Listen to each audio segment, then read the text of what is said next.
Queridas, queridos, continuamos con tendencias criminales en niños normales. Texto de la doctora Melanie Klein.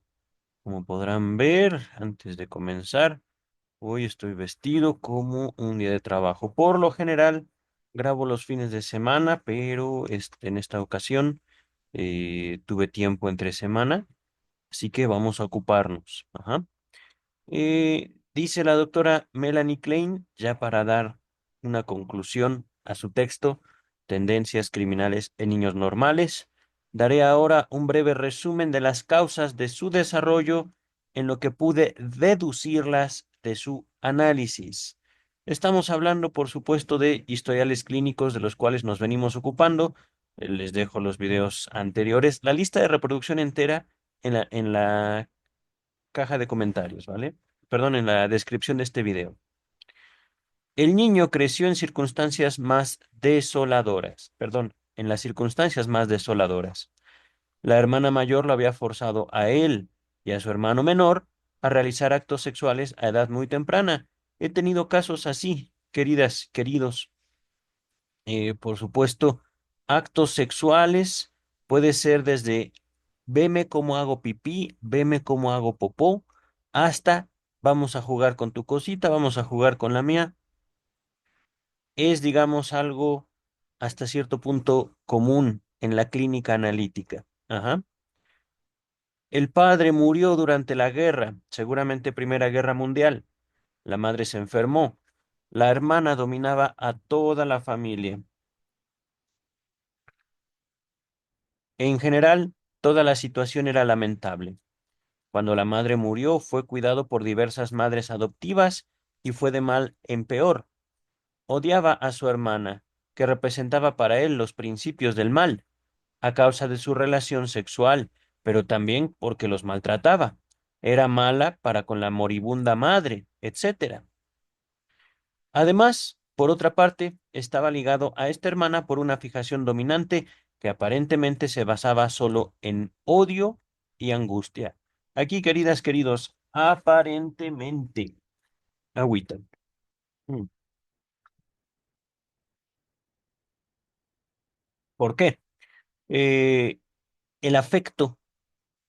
Podemos aquí hablar de odio y angustia, pero también podemos hablar de amor y cariño.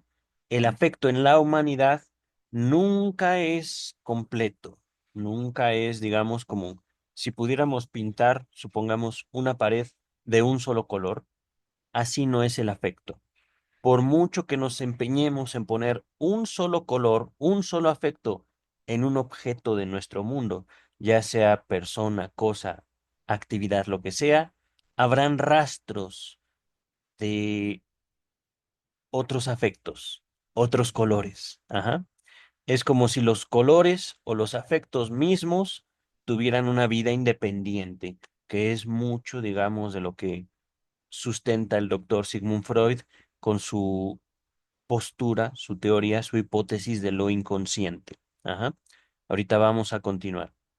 Pero había también causas más profundas para sus actos delictivos. Estamos hablando de un niño. Ajá. A lo largo de su infancia, este niño había compartido el dormitorio de sus padres y había extraído una impresión muy sádica de sus relaciones sexuales. Les dejo en la descripción el texto del doctor Sigmund Freud sobre las teorías sexuales infantiles. ¿Qué pasa en estos casos, queridas, queridos? Aquí estamos hablando de que un niño no entró voluntariamente al cuarto de papá y mamá para saber qué estaban haciendo cuando los dos gritaban y de repente se oían como golpes. No, no, no. Estamos hablando de que el niño dormía en el mismo cuarto. Ajá. Seguramente por cuestiones de, ¿cómo decirlo? Economía, posiblemente también de cuidado. Es decir, no sabemos qué edad tenía ese niño cuando por primera vez vio relaciones sexuales entre sus padres. Ajá. No es que los padres se exhibieran y querían que los vieran, no. Simplemente posiblemente estemos hablando de un niño de alrededor de un año y los padres dijeron, ay, no importa, seguro ya está dormidito. Y van con todo, entre ellos. Ajá. Y por supuesto, una cosa es un acto sexual, una relación sexual consensuada entre dos adultos y otra cosa es lo que el niño o lo que la niña creen que está pasando. Ajá. Entonces, en la descripción del video, tanto la lista de reproducción completa como sobre las teorías sexuales infantiles de el doctor Sigmund Freud. Teosexual infantil. Ujú. Que ahorita estoy hablando del el coito, las relaciones sexuales. Digamos, la teoría sexual más importante dentro del psicoanálisis es el complejo de Edipo, o también que incluye el complejo de castración. Ajá. Vamos a avanzar, queridas, queridos. Su deseo de coito, tanto con su padre como con su madre, quedó muy bajo la dominación de sus fijaciones sádicas y estaba conectado con gran angustia. Ajá. Aquí, por ejemplo, papá y mamá saben lo que es una relación sexual. Y los niños, de alguna forma, se enteran más o menos de lo que está pasando, tienen una impresión, tienen una perspectiva distorsionada, lo ven como un juego rudo, lo ven como un acto de violencia los unos con los otros, y de repente dicen, pues no sé por qué quieren hacerlo, pero yo también quiero entrar. Ajá. No es que como tal quieran una relación sexual, una penetración, algo así, sino el contacto. Ajá. Y por supuesto, papá y mamá forman parte, digamos, como elemental de ese contacto. Ujú. Y por supuesto, aquí habla de fijaciones sádicas. Esto es, mi hermana me molesta mucho. Yo la molesto a ella o yo no puedo molestarla a ella porque ella es más grandota. Bueno, entonces yo quisiera molestar, violentar a papá y a mamá, pero no. Mejor no, porque ¿qué tal si después ellos me violentan a mí? Ajá. Ahorita la doctora Klein no lo ha dicho, he sido yo el que introdujo el complejo de castración, que es justamente donde podemos encontrar la fuente de la angustia en la clínica. Ajá. La violencia de su hermana en estas circunstancias tomó en su inconsciente el lugar de su violento padre y alternativamente de su madre. Ajá. Es decir, mamá y papá ahí están, son violentos los dos. ¿Por qué? Pues porque de vez en cuando se encierran y se pegan el uno al otro. No sé por qué, no lo entiendo. Pero yo también quisiera pegarles. Ajá. Eh, y por supuesto, aquí entra la figura de la hermana, digamos como una liga, como una figura mediadora, como un puente entre el niño y sus padres. Ajá. Y por supuesto, puente que va, digamos, y marcando la pauta del deseo en este pequeño, no recuerdo cuántos años tenía, pero digamos, este caso suena sencillo, suena al momento lógico, muy comprensible. Ajá. En ambos casos, dice el texto, era castración y castigo lo que debía esperar. Y nuevamente el castigo correspondería a su propio superyo muy sádico y primitivo. Fíjense, una cosa es la violencia que nos rodea. Ajá.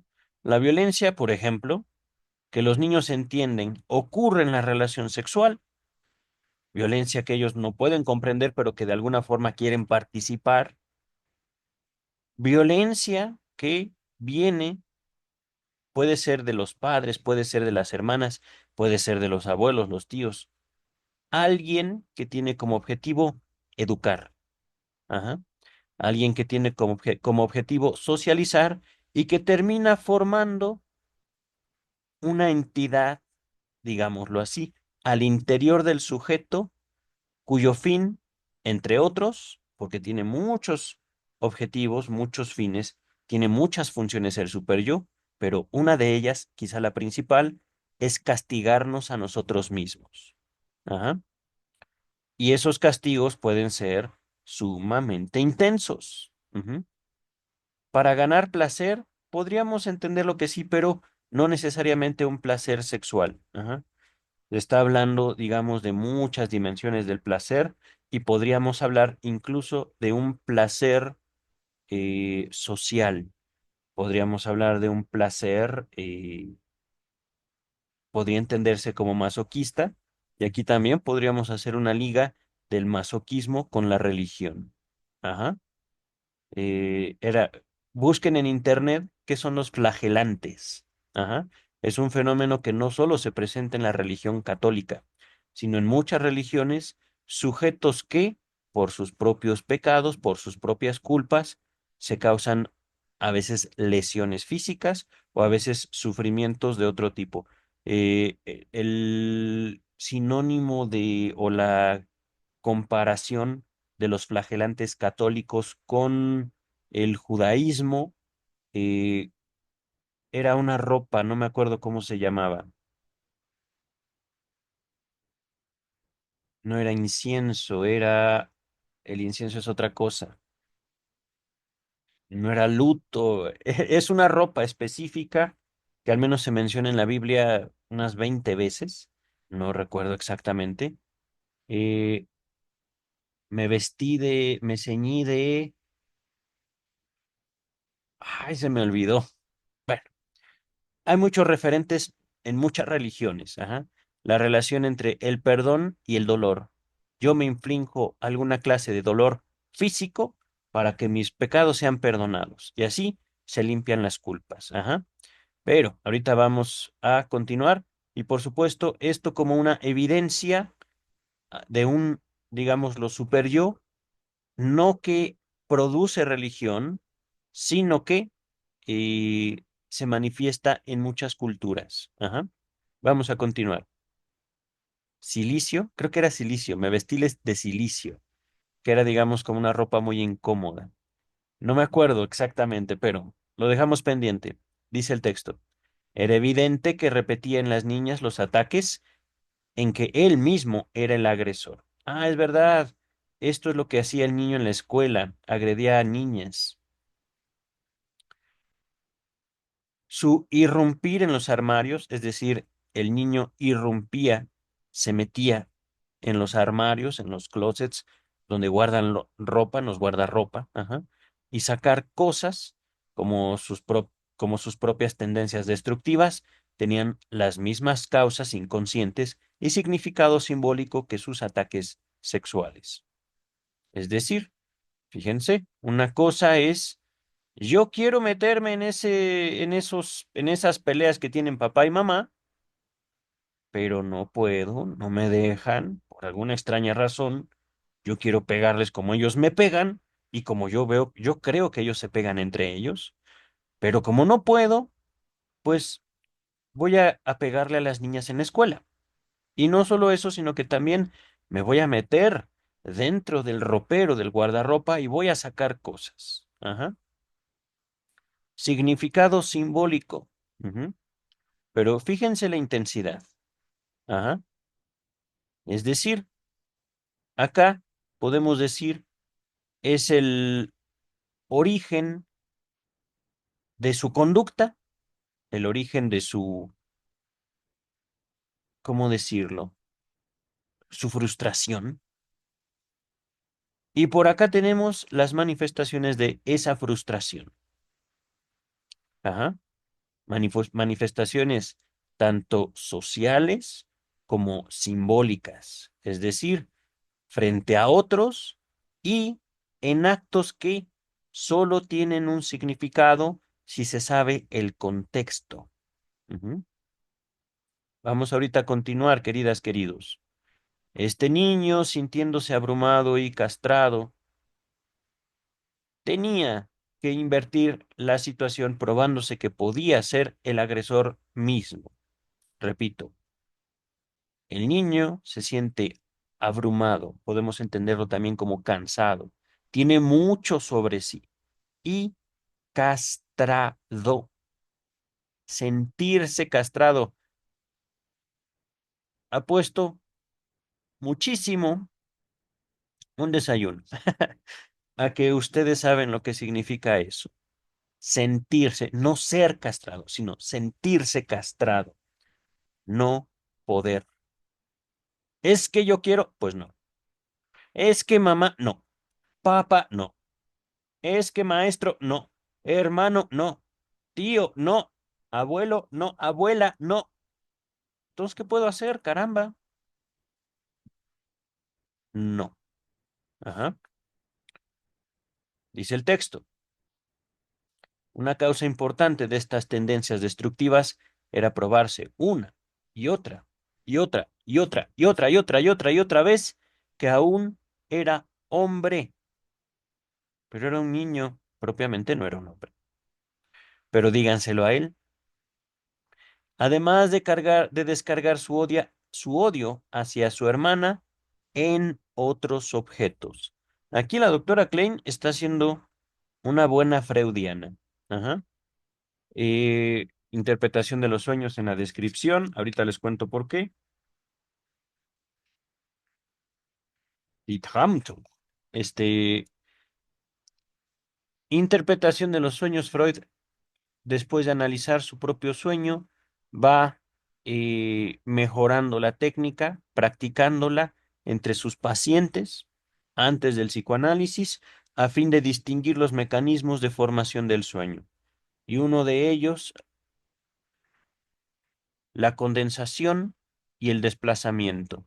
Tienen mucho que ver, digamos, con los movimientos simbólicos, con la construcción misma de símbolos, pero también con la formación de lazo social. Voy a poner un ejemplo de complejo de Edipo y para aproximarnos a este ejemplo de agresión, de violencia. Papá y mamá no me dejan pelear con ellos. Mm, pues voy a pelear en la escuela. Ajá. Y no solo eso, también mi hermana. Mi hermana es muy violenta conmigo. Yo quisiera castigarla, yo quisiera descargar esa frustración que ella me hace sentir. Y bueno, sí están las niñas de la escuela, pero también mi hermana, por ejemplo, aprecia mucho su ropa. Voy a meterme a su guardarropa y voy a sacar las cosas. Ajá. ¿Por qué? Pues porque así yo, un niño de, supongamos, 8 años, no me acuerdo cuántos años tenía, pero supongamos 8, puedo probar que soy hombre. Ajá. Y así, fíjense, dice la doctora Klein, puede descargar. Yo no estoy tan convencido ahorita que lo pienso, pero de alguna forma hay algún alivio, alguna clase de alivio. Ajá. No todo, que eso es algo curioso. ¿Podemos descargar todo, queridas y queridos? Y si es así, ¿cómo? ¿En la palabra? ¿En el psicoanálisis? Fíjense, es que cuando nos acercamos justamente a lo que son los elementos psíquicos a través de la palabra, descubrimos que la psique se manifiesta solo parcialmente, justo en esta naturaleza, digamos, como única, cambiante, viva de la mente humana. Ujú. Podemos decir, es que sí, es comprensible, esa niña no debía de haber molestado y no debía de haber agredido sexualmente a ese niño. Eran niños, eran hermanos. Ajá. Pero, efectivamente, yo podría pensar, si yo tengo hambre, ¿cómo? Y dejo de tener hambre, al menos por un tiempo. Pero el odio es igual, las tendencias destructivas, las ganas de agredir, serán igual. ¿Sería posible satisfacer esa necesidad una vez y para siempre? De hecho, es una pregunta seria que se hace el doctor Freud. No me acuerdo en qué texto y en qué contexto también. Creo que fueron en las conferencias de introducción, pero son muchas. Son como 28, 29 conferencias de introducción. Ajá. Donde habla acerca de la posibilidad de satisfacción sexual real, contundente, única. Y dice el doctor Freud, no creo que sea posible. Yo no creo que haya la posibilidad de un solo acto que deje al ser humano sexualmente satisfecho para siempre, dice el texto. Sin embargo, no eran menos, no era menos su sentimiento de culpa el que lo conducía a repetir una y otra vez actos que debían ser castigados por una madre o un padre cruel, o ambos. Su aparente indiferencia al castigo, su aparente falta de miedo eran completamente engañosas. El niño estaba abrumado por miedo y sentimientos de culpa. ¿En serio? Esto me hubiera gustado saber cómo lo notaba usted, querida doctora Klein. Surge ahora la cuestión de si este desarrollo difería del niño neurótico que describí antes. Solo puedo presentar algunas sugerencias. Puede ser que a través de sus experiencias con su hermana, este super yo muy cruel y primitivo haya quedado fijado por una parte en el estadio del desarrollo que había alcanzado entonces. Por otra parte, estaba ligado a esta experiencia y enfrentándola siempre. Así este niño estaba inevitablemente más abrumado por la angustia que el pequeño Peter. Conectado con esto, una represión aún más fuerte cerró todas las vías de descarga para las fantasías y la sublimación, de modo que no quedaba otro camino que repetir el deseo y el miedo continuamente en los mismos actos. Una represión. Me hace pensar en dos cosas, querida doctora Klein, que esta represión venía del niño mismo o que esa represión fue un acto real, un castigo real. Ajá. Un castigo que termina, digamos, cerrando la posibilidad de que el sujeto se relacione con su deseo. Posiblemente una cosa no cancele la otra. Posiblemente un acto de represión de fuera haya sido trasladado justamente a un super yo eh, muy cruel, es decir, una necesidad de autocastigo. ¿Dónde estamos? Digámoslo aquí, una necesidad muy alta de autocastigo. Ajá. Entonces, vamos a continuar. Comparado con el niño neurótico, él había tenido realmente la experiencia de un super yo abrumador, que el otro niño solo había desarrollado por causas internas. Así pasó también con su odio, el que a consecuencia de su experiencia real encontró expresión en sus actos destructivos. Mm, vamos a avanzar ya para dar término a a este texto, ¿vale? Ya estamos a poquito más de 2 páginas. Mencioné que en este caso, como probablemente en otros del mismo tipo, la represión muy fuerte y temprana, al impedir las fantasías, lo despojó de la posibilidad de elaborar sus fijaciones a través de otras formas, o sea, de sublimarlas. Fíjense, me detuve aquí por el odio, no hice mucho comentario, pero quería hacer la observación de que los niños se dan permiso de odiar. Y ese permiso justamente los puede meter en muchos problemas. Pero odiar en sí no es malo al momento de que podemos aprovechar es- este sentimiento, este afecto, para hacer otras cosas, ya no en un terreno físico real, o al menos no en un principio, sino que a través de el desplazamiento, llevar las frustraciones, las emociones de un punto, de un objeto a otro, no solo permite la formación de lazo social, sino también el crecimiento del sujeto mismo. Ujú. Razón por la cual el psicoanálisis no puede oponerse al odio mismo, como sí lo hace la religión. La religión no te dice, vas a odiar a quien yo te diga. Que, bueno, ahorita que lo pienso, sí lo hace de alguna manera.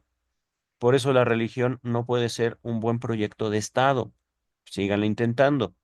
Lean un poquito de Leviatán de Thomas Hobbes. Pero en cuanto a eh, l- el odio, es sin duda una parte muy importante de la vida afectiva y es algo que puede ayudarnos justamente a proteger nuestra vida y la vida de nuestros seres queridos. Ajá. Vamos a continuar. En sublimaciones del tipo más diverso, encontraremos que también representan un papel las fijaciones agresivas y sádicas. Es básicamente lo que les estoy diciendo. Ajá. eh, en psicoanálisis no podemos decir el odio está mal. Ajá. Hay que eliminar el odio. Eso no, porque también el odio es la otra cara del amor. No puede haber amor sin odio y odio sin amor. A veces, que es lo más complicado, hacia la misma persona, actividad, etcétera. Quisiera indicar solo un medio por el que, incluso físicamente, puede ser elaborado mucho sadismo y agresión. El deporte. Ciertamente, ciertamente aquí, querida doctora Klein, y es algo en lo cual debemos ocuparnos también los analistas. Podríamos abordarlo desde un lenguaje eh, freudiano tardío. Todos tenemos una pulsión de muerte, de la cual tenemos que hacer algo con ella. Ajá. Vamos a continuar. Así, los ataques al objeto odiado pueden hacerse algo de un modo socialmente permisible, claro. El deporte. Es decir, yo ejecuto actos que en otras circunstancias pueden ser considerados como violentos. Ajá.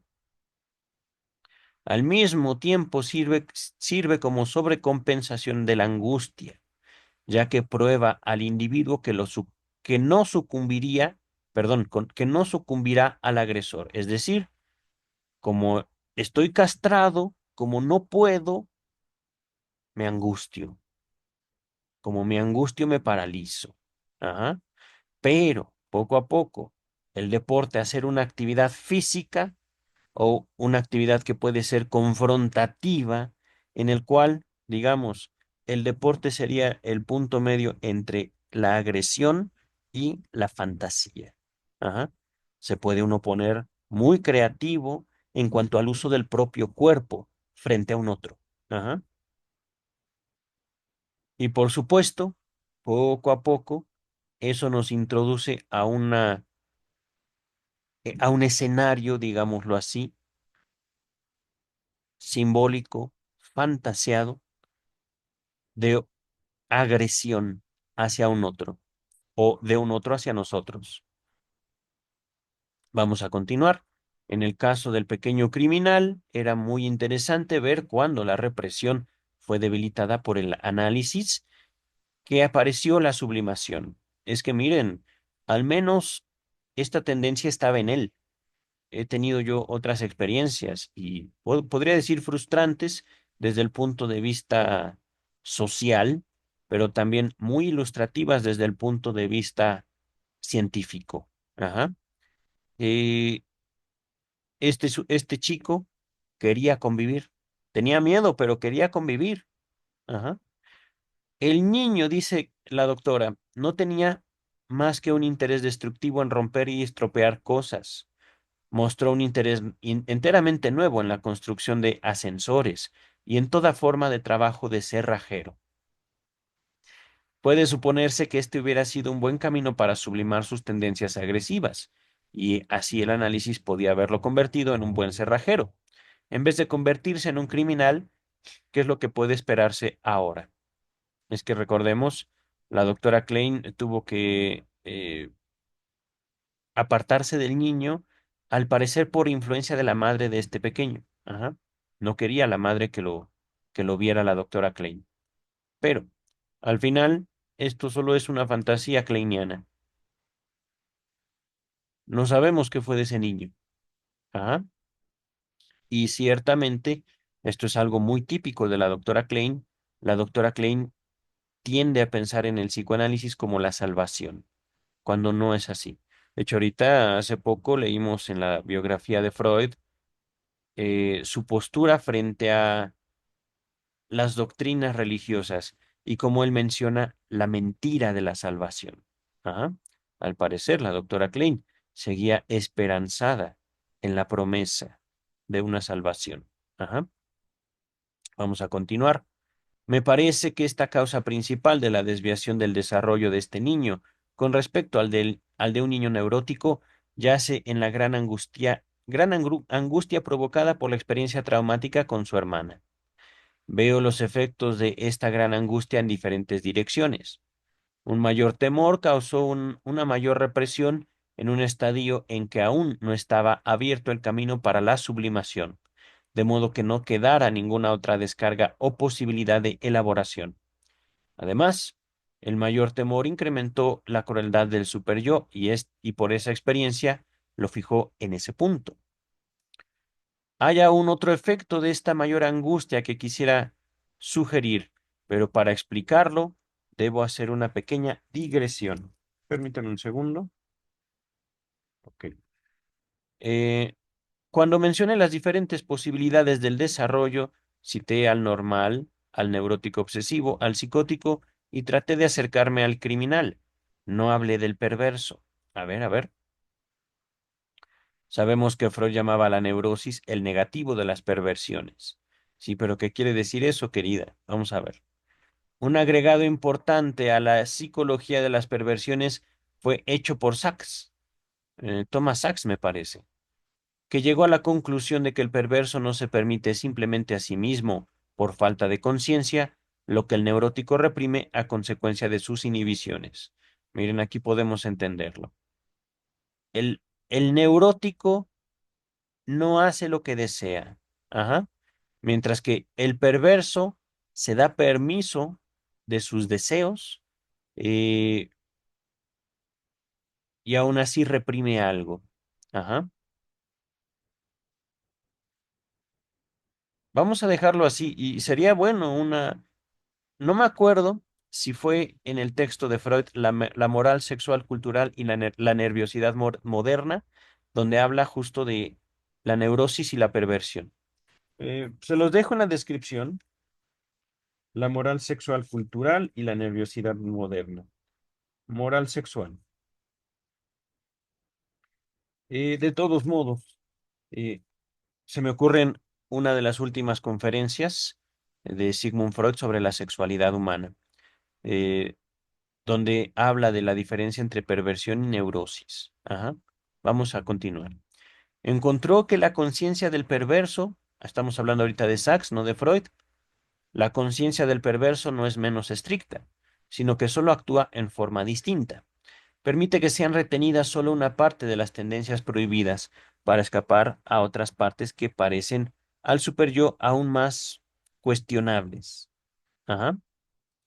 Lo que rechaza son deseos pertenecientes al complejo de Edipo, y la aparente ausencia de inhibición del perverso es sólo el efecto de un superyo no menos estricto, pero que actúa en forma distinta. Llegué a una conclusión parecida sobre el criminal hace algunos años en que informé mencionando al principio de mi artículo, en el que di detalles de la analogía entre los actos criminales y las fantasías infantiles. En el caso del niño que he descrito, y en otros casos no tan pronunciados pero instructivos, encontré que la disposición criminal no se debía a un superyo menos severo, sino a un superyo que actúa en otra dirección. Mm, Esto lo podemos entender también de otra manera, queridas, queridos. Yo mismo lo abordo en mi libro como una diferencia entre moralidades. Ajá. Aún, supongamos, es una suposición bastante atrevida, pero al mismo tiempo representa un ideal en muchas sociedades. Supongamos que compartimos una religión y una moral, ajá, a través de esa religión. Pues bien, y esto a nivel nacional, ujú, no nada más familia, sino todo un país. Ajá. Supongámoslo por un momento. Eh, no faltaría mucho tiempo para que dentro de esta, digamos, cohesión idealista, cohesión o unión dogmática, teológica, jurídica, moral, ajá, nacieran diferentes perspectivas, nacieran diferentes formas de interpretar exactamente lo mismo. Ajá.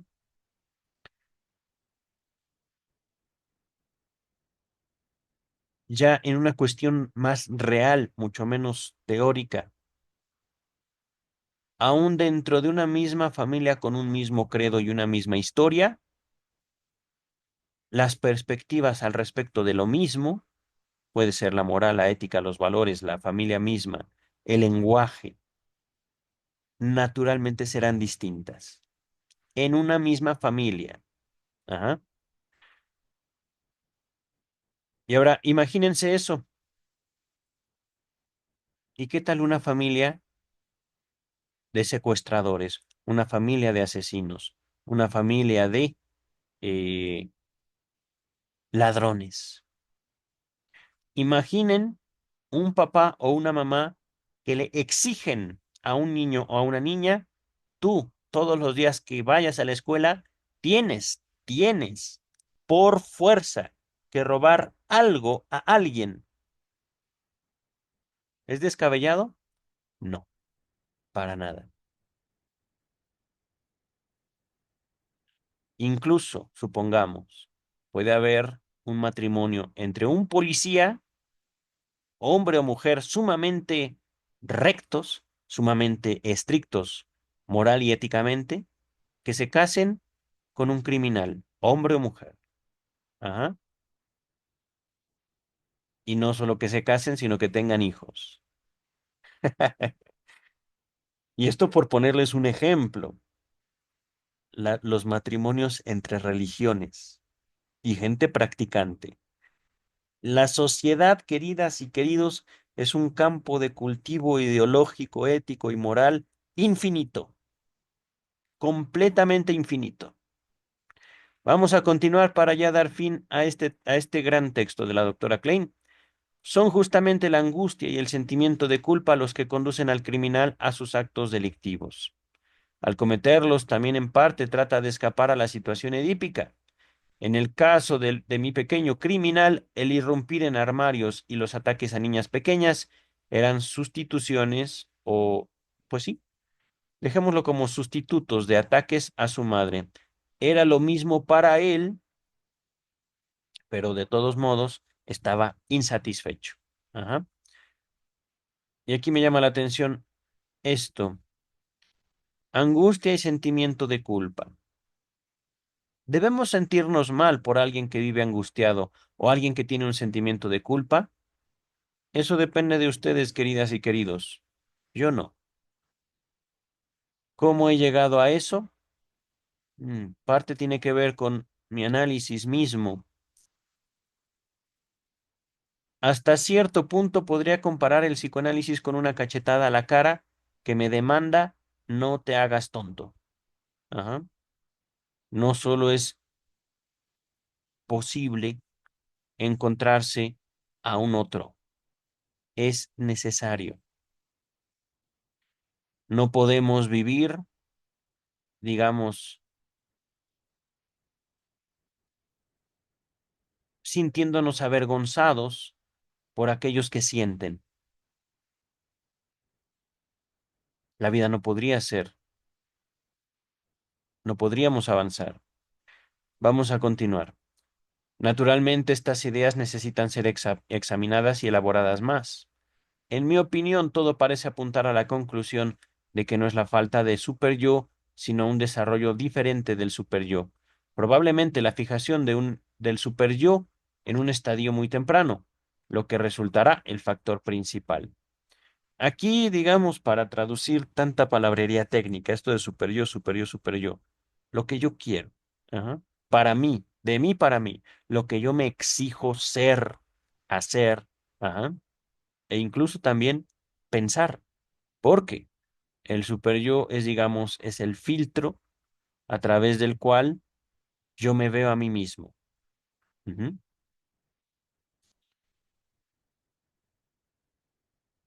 Es una cuestión, digamos, de moral, el crimen. Podemos decir que no. Y aquí coincido con la doctora Klein. Por supuesto, y hablando de el crimen como un acto, eh, digamos que atenta en contra del valor de la social, el valor de la sociedad en general. Ajá. No es una cuestión, digamos, de los criminales son víctimas. No, definitivamente no. Y aquí nos separamos del freudomarxismo. No son víctimas de una sociedad consumidora. Podríamos decir ahí también, asociando esta línea de pensamiento sobre la moral despersonalizada, la moral cultural, la moral social, la moral que no es los valores míos ni los valores de ustedes, sino una moral, digamos, en su conjunto. Es una moral ahí sí que busca apagar, consumir, matar a los sujetos. Ujú. Pero, y eso es algo muy curioso, eh, cómo, a pesar de que la moral no existe sin sujeto, puede irse, digamos, como independizando de los sujetos para adquirir una cierta autonomía y una autonomía que al menos ahorita lo puedo asociar con la figura divina. Ajá.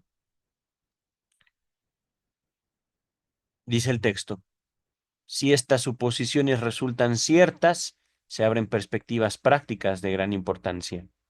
Si no es una deficiencia moral o del superyo y la conciencia, sino un desarrollo distinto de estos, lo que causa el desarrollo criminal, el análisis debería ser capaz de modificarlos y también hacer desaparecer las cosas. Aquí está la tendencia salvadora de Melanie Klein. Esto sí, discúlpenme, es mi opinión, me parece aborrecible de Klein, me parece condenable. ¿Por qué? Modificar un superyo y modificar la conciencia, queridas, queridos. Por un lado, se aparta por completo de la ética analítica. Aquí la doctora Klein no quiere saber, aquí ella quiere salvar. Y bueno, pues la historia misma le dio sus frutos a ella. Ajá. Busquen su biografía y busquen qué pasó entre ella y sus hijos. A ellos los modificó mm, lo que pudo. Y claro está que no fueron felices, ni ella ni sus hijos. Vamos a continuar. Del mismo modo, que en las perversiones y la psicosis puede ser imposible encontrar formas de acercarse a criminales adultos. Bueno, puede acercarse, pero no le garantizo que después pueda volver a alejarse. Pero en lo que respecta al análisis en la infancia, la situación es diferente. Miren, es que esto me llamó mucho la atención. Criminales adultos. Y hablo desde mi sociedad, la sociedad mexicana. ¿Qué tal si se acerca a usted a alguien en la cárcel, querida doctora Klein, y resulta que esa persona es inocente de lo que lo acusan? ¿Qué tal? Porque eso no lo ha considerado hasta ahorita. Efectivamente hay criminales violentos, efectivamente los hay, pero no toda persona que es procesada judicial o penalmente en ninguna sociedad es enteramente responsable de lo que ha hecho. Curioso. Enteramente responsable me refiero a, hay también criminales políticos. Hay también criminales que son producto de un sistema judicial, o mejor dicho, criminales que son señalados de cosas que nunca hicieron, pero que estuvieron en el lugar equivocado en el momento equivocado. Ajá. A esos se acercaría usted, querida doctora Klein, ¿y qué tal si eso ellos no creen? en su ciencia. Por ejemplo, el asunto del crimen, queridas, queridos, es muy similar a el asunto de la salud mental. Tienen sus diferencias. Ajá. Recordemos, el crimen mismo es un producto entre psíquico y social, y no podemos prescindir ni de lo psíquico ni de lo social. Ajá. Me quedé pensando justamente en la parte media, digámoslo así, el pecado. Ajá. No habría pecado si no habría Dios. Tampoco habría pecado si no habrían textos que dijeran esto es pecado. Ajá.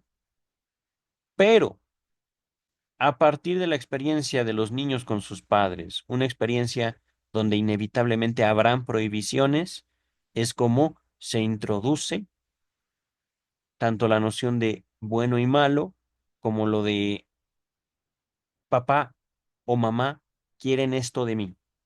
Ajá. Vamos a continuar, queridas, queridos. Pero en lo que respecta a análisis en la infancia, la situación es diferente. Un niño no necesita motivos especiales para el análisis. Es una cuestión de medidas técnicas, establecer la transferencia y mantener en marcha el análisis. No creo en la existencia de un niño en el que sea imposible obtener esta transferencia o en el que no pueda despertarse la capacidad de amar. ¿Y la de odiar, querida? En el caso de mi pequeño criminal, estaba aparentemente despojado por completo de toda capacidad de amar, pero el análisis demostró que esto no era así, al menos frente a usted. Tuvo buena transferencia conmigo, lo bastante buena como para hacer posible el análisis, aunque no tenía motivos para él, ya que incluso no mostraba especial aversión por ser enviado a un reformatorio. Además, el análisis demostró que este niño insensible tenía profundo y sincero amor por su madre, y yo creo que también por su hermana. Yo creo. Pero, ¿cómo demostrarle el amor o cómo acercarse a amar a una hermana violenta? Esta, la madre, murió en circunstancias terribles de cáncer, lo que en el último estadio de su enfermedad la llevó a una decadencia completa. La hija no quería acercarse a ella y era él quien la cuidaba. Cuando ella yacía muerta, la familia estaba por marcharse. No pudo ser encontrado durante un buen rato. Se había encerrado en la habitación junto a su madre muerta. Y, bueno, eso pasa, en serio. Podremos decir, pobrecito, pobrecito, pero es la vida, es el amor. ¿No hubiera hecho usted lo mismo, querida doctora Klein? Ay, no, porque la ley judía me lo prohíbe. No, no le creo. Ajá. Vamos a continuar. Puede objetarse que en la infancia las tendencias aún no están claramente definidas, de modo que a menudo no podemos reconocer cuando un niño está en camino a convertirse en criminal. Pues claro. Es que miren, ayer, ayer en el trabajo tuve la oportunidad de ir a dar unas conferencias a público infantil. Ajá. Y les preguntaba si habían perdido, no una mamá, no, no había esa posibilidad, digamos, no había esa necesidad de acercarse a eso. Les preguntaba si habían perdido, si se les había muerto un perrito. Las tragedias, queridas y queridos, no paran y no debemos detenernos y decir, oh, qué tragedia, por eso es criminal. No, eso es falso. Las tragedias están y estarán, y hay que no tener miedo, digamos, a los límites sociales. Y con esto me refiero a, si hay alguna acusación en contra suya, queridas, queridos, enfréntenla. Si hay, por supuesto, alguien que los lastima, cuídense, no se entreguen. Yo no puedo decirles qué harán otras personas con ustedes. Ajá. No puedo saberlo.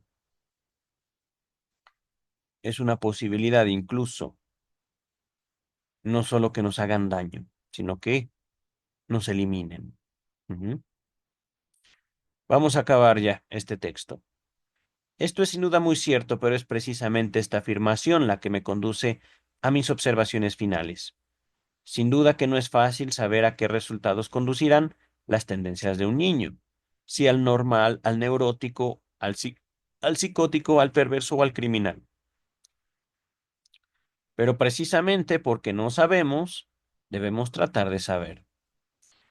Am, a dónde conducirán? Mm, no lo sé, querida. Es que miren, aquí podemos entenderlo también como debemos saber para nosotros conducirlos. Y la voluntad propia, querida, ¿dónde quedó? ¿Qué hay de eso? Ajá. Y ciertamente, eh, al menos yo no concibo una sociedad que tenga la necesidad de regularse a sí misma. Ajá. Finalizamos ahora sí. El psicoanálisis nos da los medios para esto, tratar de saber, ciertamente. Y hace aún más. No solo puede establecer el desarrollo futuro de un niño, sino que también puede cambiarlo y encauzarlo para mejores caminos. O al menos eso intentamos, querida, pero no nada más del psicoanálisis. Es básicamente la tarea de la cultura en general. Y pese a, pese a que no solo existe el psicoanálisis, sino la pedagogía, la psicología misma, eh, ¿cuántas disciplinas no? No hacen falta. Pienso en la política, la economía, eh, ¿cuántas, eh, cuántos estudios en derecho, antropología, sociología no se habrán hecho justamente para cuidar a los niños? ¿Cuántos organismos nacionales e internacionales no están ahí para procurar darle un mejor futuro a los niños? Pero los niños siguen tomando decisiones, muchas de ellas equivocadas. Y es justamente en su contacto social donde ellos experimentan y aprenden. Ajá. Contacto social que es cierto, empieza en familia, pero ¿qué? No se termina en la familia. Por esto, queridas, queridos, o es una de las razones por las cuales fundé la, digamos, mi línea de investigación psicoanálisis del Estado, porque la figura infantil es central en la civilización humana. Podríamos decir, no solo hemos fracasado, todos, como sociedad, como cultura, como civilización, porque no podemos cuidar a todos los niños, sino que también es necesario seguir investigando y desarrollando políticas, desarrollando leyes, desarrollando disciplinas científicas. Ajá. Y reconociendo lo que hicieron bien en su momento quienes nos antecedieron. Pero he ahí la labor de un buen estudioso. Queridas, queridos, nos vemos en el próximo miércoles de Melanie Klein para estadios tempranos del conflicto edípico. Y por supuesto, el viernes, vida y obra de Sigmund Freud, lunes de Luis López Ballesteros. Por el momento, ya hemos avanzado bastante en Luis López Ballesteros y me emociona pensar el momento en el que ya estaremos abordando Elizabeth Rudinesco, el mismo Lacan, autores más contemporáneos, Eric Laurent, Jacques Miller, eh, mucho, mucho trabajo. Los críticos al psicoanálisis, el antiedipo, el libro negro del psicoanálisis. Me gustaría también leer a Karl Popper, muchas cosas en este canal. Solo habrá que esperar, ¿vale? Nos vemos. Ah, y también creaciones propias. Bye. Ya, mejor me callo. Me pongo a trabajar en otras cosas que tengo tarea de derecho. Bye.